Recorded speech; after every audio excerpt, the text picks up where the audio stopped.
Hello everyone. Last video में अपन ने CSIR exam pattern के बारे में डिस्कशन करा था। इस वीडियो में अपन एक स्ट्रेटजी बनाएंगे जिसमें कि जो अपने 9 पेपर्स हैं उनके कुछ इम्पोर्टेंट टॉपिक्स अपन देखेंगे, जिससे क्या होता है कि जो अपन कम टाइम में रिवीजन करते हैं तो अपन अपना मेजर जो टाइम है वो सिर्फ उन्हीं टॉपिक्स को दें जो ज़्यादा इम्पोर्टेंट है, क्योंकि एग्ज़ाम टाइम में अपन सभी टॉपिक्स को बार बार रिवाइज नहीं कर सकते। तो अपने जो इम्पोर्टेंट टॉपिक्स हैं एटलीस्ट उनको अपन ज़्यादा से ज़्यादा रिवाइज करें। तो इसलिए अपन डिस्कस करते हैं 4+5 दीज आर 9 पेपर। जो 4 पेपर आपको यहाँ पे दिख रहे हैं ये अपने मेजर पार्ट प्ले करते हैं, और ये जो 5 है ये माइनर सब्जेक्ट्स हैं।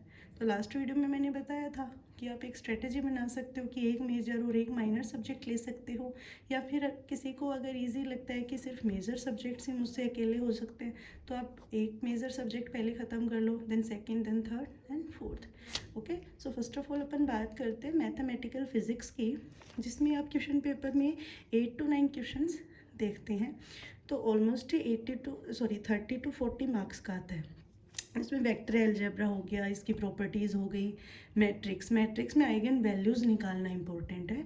इस चैप्टर में आप देखते हो कि आइगन वैल्यूज़ से रिलेटेड कुछ प्रॉपर्टीज़ भी हैं। कभी कभी ऐसा भी होता है कि डायरेक्ट अगर किसी को प्रॉपर्टी याद है तो वो उन्हीं प्रॉपर्टीज़ से ही ऑप्शन देख के आंसर बता सकता है, तो कम टाइम में आप ज़्यादा स्कोर कर पाओ, ये एक ऐसा टॉपिक है।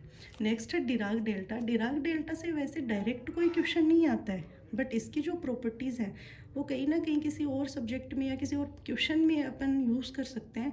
जैसा बहुत बारी होता है कि EMT में कोई क्वेश्चन आ गया, ओके, उसमें डिराक डेल्टा की कोई प्रॉपर्टी लग रही है और डायरेक्ट उसका सॉल्यूशन हो रहा है। तो जब आपको डिराक डेल्टा की प्रॉपर्टीज़ याद होंगी तभी तो आप वो क्वेश्चन सोल्व कर पाओगे। तो इसलिए डिराक डेल्टा की सिर्फ प्रॉपर्टीज़ है, 1 या 2 पेज का है, वो भी मैं आपको एक वीडियो में समझा दूँगी। नेक्स्ट है डिफरेंशियल इक्वेशन, मोस्ट इम्पॉर्टेंट है, जिसमें लीनियर डिफरेंशियल इक्वेशन है, first order and second order, वो दोनों अपने को देखना है। लाप्लास एंड फोरियर ट्रांसफॉर्मेशन, वैसे तो कुछ सालों से इसके क्वेश्चन आ नहीं रहे हैं, फिर भी आप एक बार इनकी प्रॉपर्टीज़ देख सकते हो जिनसे अपन डायरेक्ट वैल्यूज़ निकालते। लाइक जो बार्क का एग्ज़ाम था उसमें तो आया था, लाप्लास एंड फोरियर से आता ही रहता है, क्योंकि उसमें ऐसे ही क्वेश्चन आते हैं जो अपन इजीली कैलकुलेट कर पाए, बस टाइम कंज्यूमिंग भी नहीं होते हैं वो, इसलिए सिर्फ डायरेक्ट जो प्रॉपर्टीज़ से हो रहे हैं वैसे क्वेश्चन वहाँ पे ज़्यादा देखने को मिलते हैं।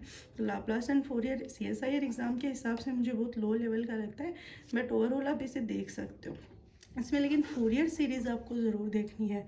फोरियर सीरीज़ में सिर्फ अपने को कांस्टेंट निकालना आना चाहिए, तो उनका एक मेथड है वो आप देख लेना। कॉम्प्लेक्स एनालिसिस मोस्ट इम्पॉर्टेंट है। ओके, कॉम्प्लेक्स एनालिसिस में जैसे रेजिड्यू थ्योरम हो गई, या फिर कोई भी आपसे इंटीग्रल पूछा जाएगा उसकी वैल्यू निकालनी है, या रेजिड्यू ही पूछा जाएगा, या फिर कोई टेलर सीरीज एक्सपेंशन वगैरह, वो सारा इसी में आता है।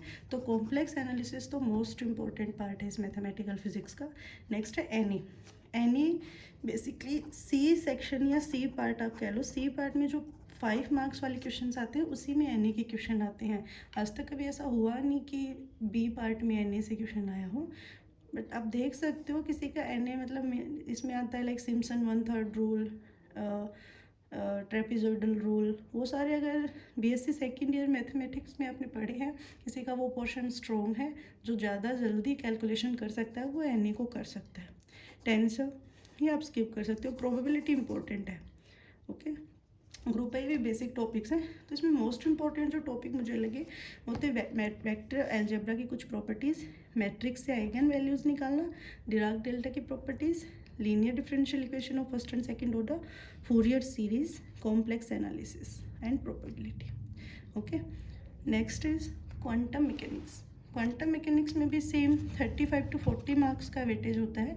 8 to 9 क्वेश्चन आप वहाँ पे देखते हो, जिसमें सबसे पहले तो बेसिक आपकी जो क्वांटम है जो आपने BSc थर्ड ईयर में भी पढ़ी होगी उसको थोड़ा सा आपको रिवाइज करना है, जिससे आपके कॉन्सेप्ट थोड़े स्ट्रॉन्ग हो जाएं, क्योंकि अगर कॉन्सेप्ट वीक होंगे तो क्वांटम मैकेनिक्स पढ़ने में कोई भी इंटरेस्ट नहीं आता है।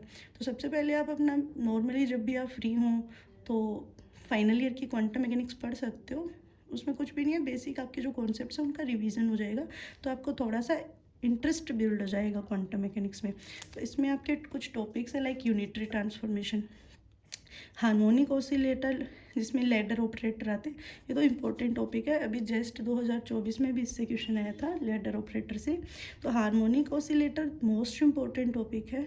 Next is perturbation theory, time dependent and time independent both are equally important. Okay, next is scattering, Born approximation. इसके डायरेक्ट फॉर्मूले आप याद रखोगे, 2-4 क्वेश्चन आप प्रैक्टिस करोगे तो ये हो जाएगा। वन डायमेंशन पोटेंशियल वेल, ये तो मोस्ट इंपॉर्टेंट है। वन डायमेंशन पोटेंशियल वेल और 1D बॉक्स। ओके, इनसे एनर्जी मोस्टली पूछी जाती है, लाइक एनर्जी का जो फॉर्मूला होता है उनसे रिलेटेड आपको आइडेंटिकल पार्टिकल दे दिए जाएंगे कि किस स्टेट में 5 भरे हैं, 4 भरे हैं, तो ग्राउंड स्टेट की एनर्जी बताओ, फर्स्ट एक्साइटेड स्टेट की एनर्जी बताओ। तो वो आपको तभी समझ आएगा जब आप 1D potential well and 1D potential box आप क्लियर करोगे। नेक्स्ट है हाइड्रोजन एटम, जो एक छोटा टॉपिक है प्लस ये स्कोरिंग टॉपिक है।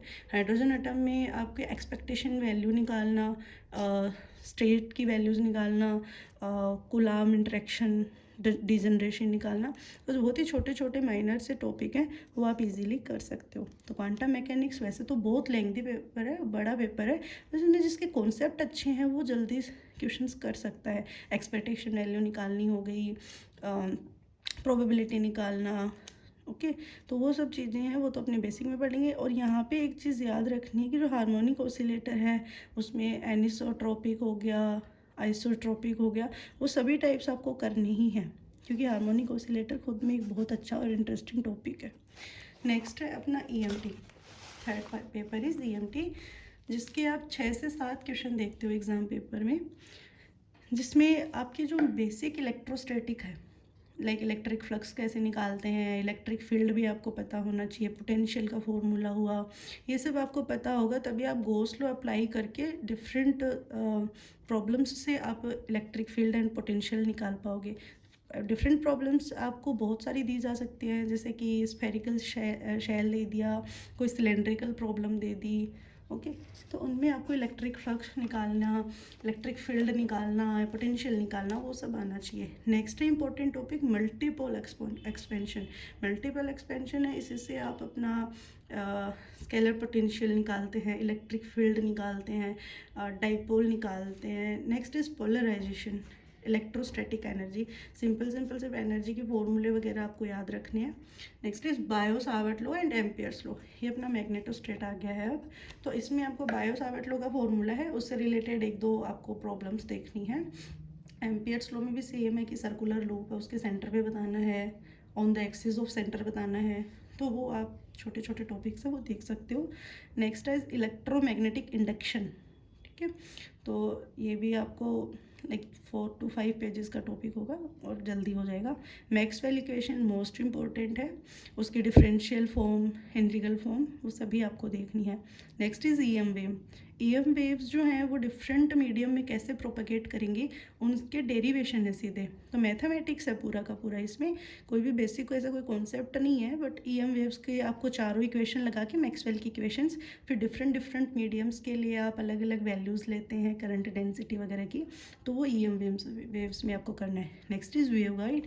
वेव गाइड में तो बेसिक सा एक फॉर्मूला है और उसी से रिलेटेड प्रॉब्लम्स आती है, सेम पैटर्न है, कुछ भी इसमें चेंज नहीं है, तो वेव गाइड भी आप इजीली कर सकते हो। तो EMT को थोड़ा ढंग से कर रहा है, लेंथी है ये भी, मैंने पहले ही बोला था कि 4 पेपर अपने मेजर पार्ट करते हैं अपने, क्योंकि वो है ही लेंथी, उनसे क्वेश्चन बहुत ज़्यादा आते हैं। Next is classical mechanics. Classical mechanics में 5 to 6 क्वेश्चन आप देखते हो, इसमें ऐसा कुछ टफ नहीं है जो हो नहीं सकता। बोरिंग इसलिए लगता है क्योंकि इसमें नोटेशंस ही ऐसे यूज़ होते हैं, नोटेशंस हैं, या फिर अपन जो प्रॉब्लम सॉल्व करते हैं वो बहुत लेंथी आती है, उनकी लैंग्वेज ही बहुत लेंथी होती है, तो थोड़ा सा ये अपने को बोरिंग लगता है, बट जब आप इसमें इंटरेस्ट बिल्ड करोगे तो बहुत ही ईजी पेपर है। क्लासिकल मैकेनिक्स में first of all Newtonian mechanics है, जिसके 1-2 क्वेश्चन हर बार आते ही आते हैं। न्यूटोनियन मैकेनिक्स लाइक ग्रेविटेशन वाले फॉर्मूले हो गए, ग्रेविटेशन पे रिलेटेड प्रॉब्लम्स आती हैं, स्कैटरिंग हो गई, इलास्टिक स्कैटरिंग हो गई। ओके, नेक्स्ट अपन बात करते हैं स्मॉल ऑसिलेशन।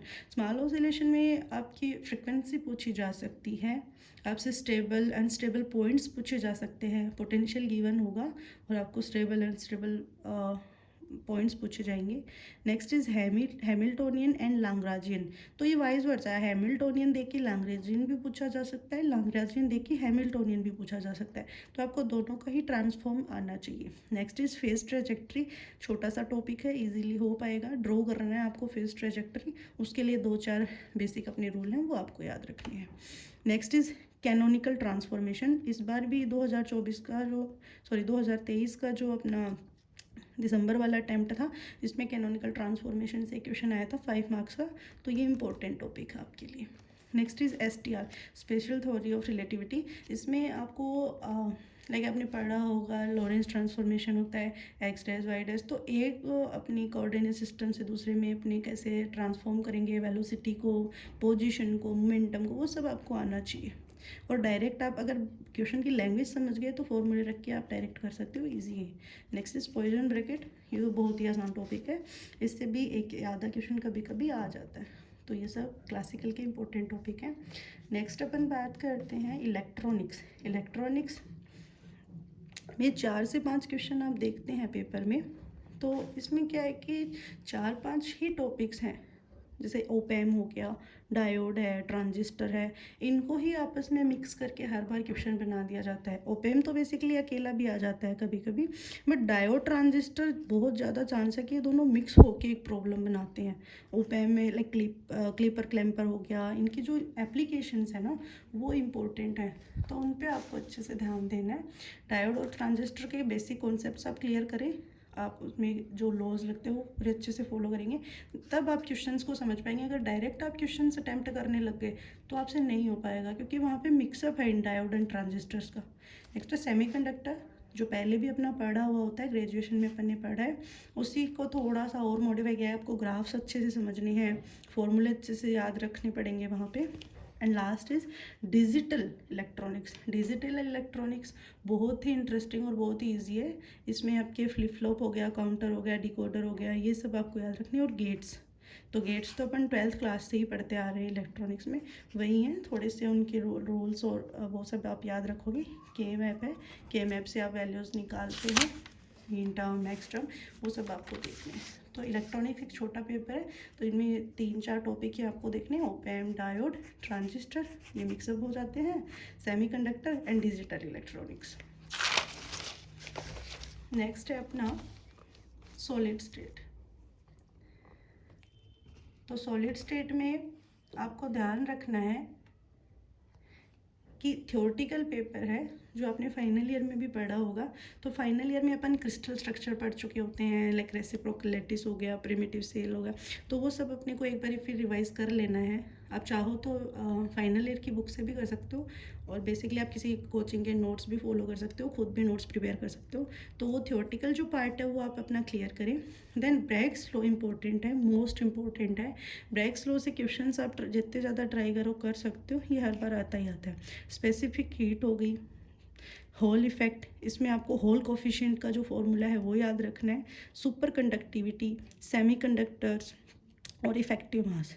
ओके, तो ये कुछ सॉलिड स्टेट के इंपॉर्टेंट टॉपिक्स हैं जो आप अच्छे से देख लेंगे, जिनसे डायरेक्ट हो पाएंगे। और मैं पहले ही बता दूंगी कि डायरेक्ट फॉर्मूला ही आप याद रखो, ज़्यादा आप उसमें टाइम नहीं दो डेरिवेशन को। Nuclear and particle physics. Nuclear and particle physics, nuclear तो पूरा ही थियोरेटिकल है। अब न्यूक्लियर जो इंटरव्यूज़ होते हैं उनके लिए तो बहुत अच्छा सब्जेक्ट है, क्योंकि इसमें इतने बेसिक कॉन्सेप्ट्स हैं कि क्वेश्चन कहीं से कहीं भी घुमा दिया जाता है। लेकिन जब अपना CSIR नेट की बात करें तो सीधे सीधे फॉर्मूले बेस्ड क्वेश्चंस हो गए, उनके डिफरेंशियल हो गए, वो उनसे ही आप निकाल सकते हो, इतना कुछ टफ नहीं है न्यूक्लियर एंड पार्टिकल फिजिक्स। तो न्यूक्लियर में जो मोस्ट इंपॉर्टेंट फार्मूला है वो है सेमी एम्पेरिकल मास फार्मूला। ये मास फार्मूला आपको याद रखना है, या फिर क्वेश्चन में दिया ही जाता है, आपसे एक स्टेबल स्टेट पूछी जाती है, ठीक है, कि स्टेबल स्टेट है तो Z की वैल्यू बताओ, तो जो आपको फॉर्मूला दिया जाएगा सिर्फ उसका डिफरेंशियल इक्वेशन बनानी है, आपको डिफरेंशिएशन करना है और आपका आंसर आ जाएगा, बहुत ही आसान है। तो मोस्ट इंपॉर्टेंट है semi empirical mass formula. Then shell model, जिसमें आपसे ग्राउंड स्टेट की स्पिन, पैरिटी, ये सब पूछा जाता है। Next is alpha, beta, gamma, decay, ठीक है, तीनों ही डीके आपको देखने हैं। Beta decay, gamma decay, beta में तो लाइक आपके जो ट्रांजिशन रूल्स हैं गामा में कौन सा मोड डोमिनेंट होगा, E2 M2 जो भी आपका है, तो वो आपके तीनों मोड आप देख सकते हैं decay. Next is Q value, direct formula आपको याद रखना है क्यू वैल्यू का। नेक्स्ट है पार्टिकल फिजिक्स में कंजर्वेशन लॉज आपको अच्छे से समझने हैं, क्योंकि पार्टिकल फिजिक्स वैसे तो पूरा का पूरा याद ही रखना पड़ता है, लेकिन आपको अगर स्ट्रेंजनेस नहीं पता है, आपको आइसोस्पिन नहीं पता, आइसोस्पिन का थर्ड कंपोनेंट नहीं पता है, तो आप कंजर्वेशन लॉज कैसे देख पाओगे कि फॉलो हो रहा है नहीं हो रहा। आपको एक डायरेक्ट इक्वेशन दी जाएगी जिसमें आप वो सारे लॉज लगा के देखोगे, अगर सारे लॉज फॉलो हो रहे हैं तो कंजर्वेशन है, तो मीन्स आप बोलोगे कि equation is allowed, otherwise not allowed. तो कंजर्वेशन लॉज आपको अच्छे से देखने हैं, उनके लिए आपको सब कुछ समझना पड़ेगा। आइसोस्पिन क्या होता है, स्ट्रेंजनेस क्या होती है, बेरियर नंबर क्या होता है, वो सब आप पार्टिकल फिजिक्स में अच्छे से देखें। Next is atomic and molecular physics, छोटा पार्ट है, बहुत इंटरेस्टिंग है। इसमें आप 15 से 20 मार्क्स का वेटेज है। इसमें सबसे इम्पोर्टेंट जो अपना टॉपिक है एलएस एंड जेजे कपलिंग है। एलएस एंड जेजे कपलिंग में आप जैसे आपको कोई भी इलेक्ट्रॉन्स आपको फिल करके दिए जाएंगे, या फिर आपको नाम भी दिया जा सकता है कि Mn+3 है, इसमें आप ग्राउंड स्टेट बताओ या इसकी स्पिन बताओ, इसकी पैरिटी बताओ, तो वो आपको कॉन्सेप्ट्स आपको इसमें स्ट्रॉन्ग करने पड़ेंगे। एलएस एंड जेजे कपलिंग में दोनों ही बहुत इंटरेस्टिंग टॉपिक है। नेक्स्ट है हाइपरफाइन स्ट्रक्चर, जिसमें आई और जे का आपको क्या करवाना है, कॉम्बिनेशन करवाना है। हाइपरफाइन स्ट्रक्चर में आप कैसे स्पेक्ट्रल लाइन्स ड्रॉ करेंगे वो आपको आना चाहिए। नेक्स्ट है ज़ीमान इफेक्ट, जो 2 टाइप का होता है, वो दोनों ही आपको पढ़ने हैं। स्टार्क इफेक्ट में भी दोनों टाइप आपको अच्छे से करके जाना है, लीनियर एंड क्वाड्रेटिक, ठीक है। नेक्स्ट है अपना मोलिकुलर वाला पार्ट। एटॉमिक में तो सिर्फ ये 3 से 4 टॉपिक ही इंपॉर्टेंट है, इन्हीं से हर बार क्वेश्चन आता ही आता है। एलएस एंड जेजे तो मोस्ट इंपॉर्टेंट है।